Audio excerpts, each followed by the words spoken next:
بسم اللہ الرحمن الرحیم۔ السلام علیکم ناظرین، بابر اعظم کی کپتانی کو لے کر چیف سلیکٹر شاہد افریدی نے دیا بڑا بیان، کہہ دی یہ بات۔ سابق کپتان شاہد افریدی نے کہا، بابر اعظم ورلڈ کلاس بلے باز ہیں، اس میں کوئی شک نہیں، ہم انہیں بہتر کپتان کے طور پر بھی دیکھنا چاہتے تھے۔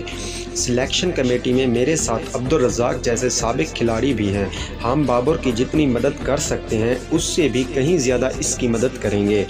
آپ کو مزید بتاتے ہیں کہ انہوں نے اس بارے میں کیا کہا۔ نئی دلی، پاکستان کرکٹ میں تبدیلی کی بیار کی رفتار کم نہیں پڑ رہی۔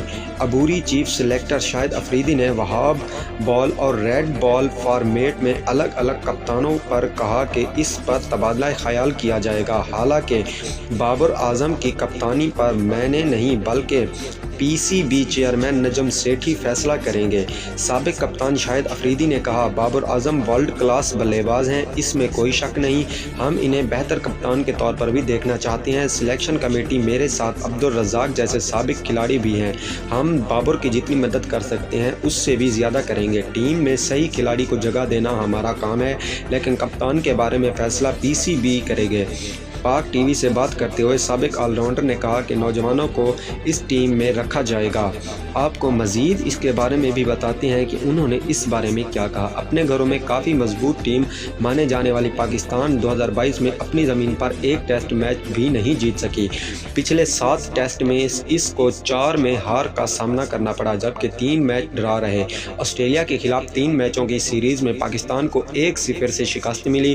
انگلینڈ کے خلاف میزبانی ٹیم نے اپنی تاریخ کی سب سے شرمناک ہار کا سامنا کرنا پڑا۔ نیوزی لینڈ کے خلاف بھی بابر اعظم کی ٹیم جیت درج نہ کرا پائی۔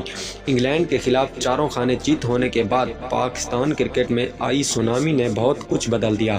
چیف سلیکٹر محمد وسیم کی وادی کے بعد ٹیم کے ہیڈ کوچ ثقلین مشتاق کا جانا بھی طے ہو چکا ہے۔ نیوزی لینڈ سیریز کے بعد مکی آرتھر کو پاکستان کا نیا ہیڈ کوچ بنائے جانے کا امکان ہے۔ دوسری جانب ٹیسٹ میچوں میں پاکستان کی جو سیریز رہی ہے، جو اس کی کارکردگی رہی ہے، اس کو دیکھتے ہوئے بابر اعظم کی کپتانی پر بھی کئی انسان ہیں جو اس وقت سوالات اٹھا رہے ہیں پوری دنیا سے۔ ناظرین، اسی طرح کی انٹرسٹنگ ویڈیو دیکھنے کے لیے ہمارے چینل سپورٹس اپڈیٹس کو ضرور سبسکرائب کریں۔ ملتے ہیں کسی اور نئی ویڈیو میں، فی الحال مجھے دیجیے اجازت۔ اللہ حافظ۔